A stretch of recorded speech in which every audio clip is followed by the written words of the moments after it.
Good afternoon, everyone. Thank you for taking time out from your busy schedule to attend this workshop. This afternoon, we'll be discussing interactions and relationships with children. This is for children within the ages of birth to 3 years old. So, according to Early Childhood Australia 2012, a child's relationship develops over a period of time through daily encounters. So what is interactions and relationship? Interactions, as we know, is where two persons get together and they communicate. And relationships is where two persons come together and they connect. When we, as practitioners, communicate with these little children, we talk to them, we look at them, we give them care, we give them love, we form a relationship with them. This bond that we form, it helps them, it helps their development for the future. Now, it's very important that we form positive connections, because if we do not form positive connections, it will always have a negative impact on the child's development for life. How do we do this? We do this by building bonds with the children, going down to their level, laughing, smiling. Every interaction should be a positive one. Why is this important? Why should we build all these relationships with a child so small who don't really understand? Yes, they do understand. And it's very important because we need to ensure that children and babies form secure attachment and bonds. We'll move on to the rationale why I selected this discussion. Very often we forget that children have rights, and some of these rights include the rights to develop one's own identity, the right to freedom of speech, the right to be heard and taken seriously, and very often between the ages of birth to 3 years old are neglected. These children are neglected and shunned away. Some major reasons for this include inexperienced parents. When parents are inexperienced, they are young, they have no idea what to do. Also, we have uncontrolled situations and circumstances. This include divorces, poverty, disability or sickness, alcohol and drug abuse. That's another reason for why I chose this, because some parents who are involved in such activities are more prone to abusing or neglecting their children. But what we need to remember is building strong relationships and positive relationships and interactions with children is what matters the most. And matters the most in your child's development. During the first 2 years of a baby's life, their brain develops and it is most adaptable. Hence the reason it is very important for us to form positive relationships with children. Connect with them, talk to them, let them feel that they are valuable and appreciated, and like you understand them. Make them feel that you know what they're trying to say to you.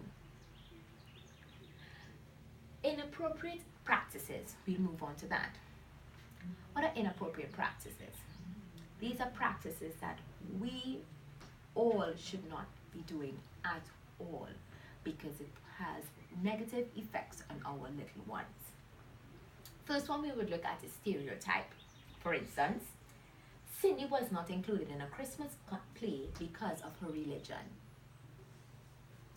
Tommy was not allowed to attend the field trip because his parents can't afford it. Poverty.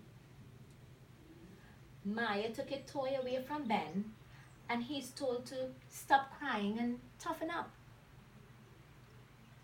Samantha was not given a turn to choose a flashcard and repeat the words because why? She cannot speak English. All these are different types of ways of stereotyping, which are negative practices. Next, we'll move on to another negative practice, which is lack of empathy. This is another inappropriate practice. For example, baby Henry is crying non-stop in his crib.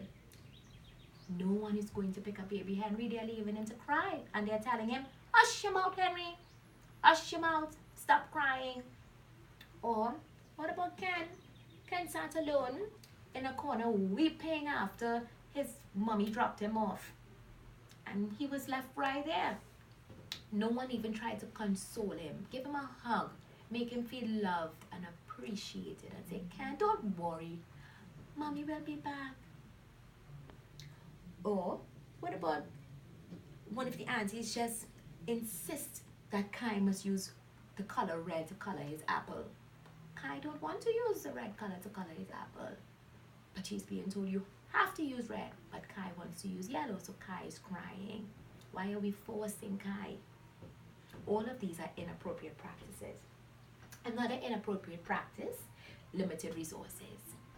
Taking away the resources because you find the children are too messy with it, so you give them one toy at a time. Also, lack of resources, whereas we don't have enough, so children are just upset and they feel bored and they're restless.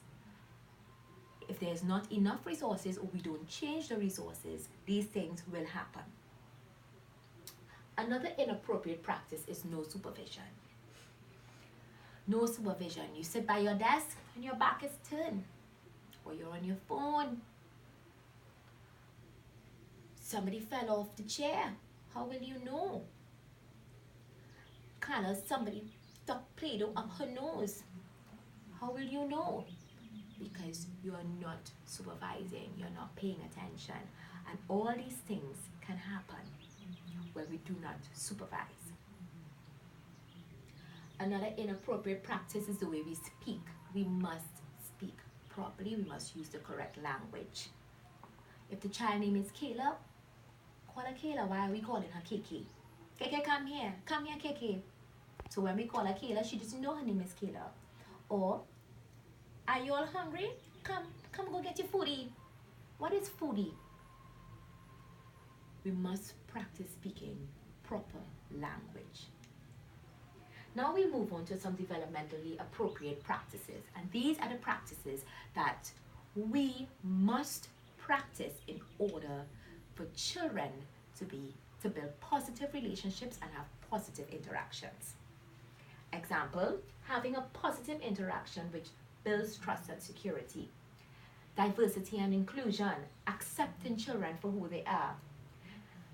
One-to-one interactions, providing an environment that is safe and sensory rich.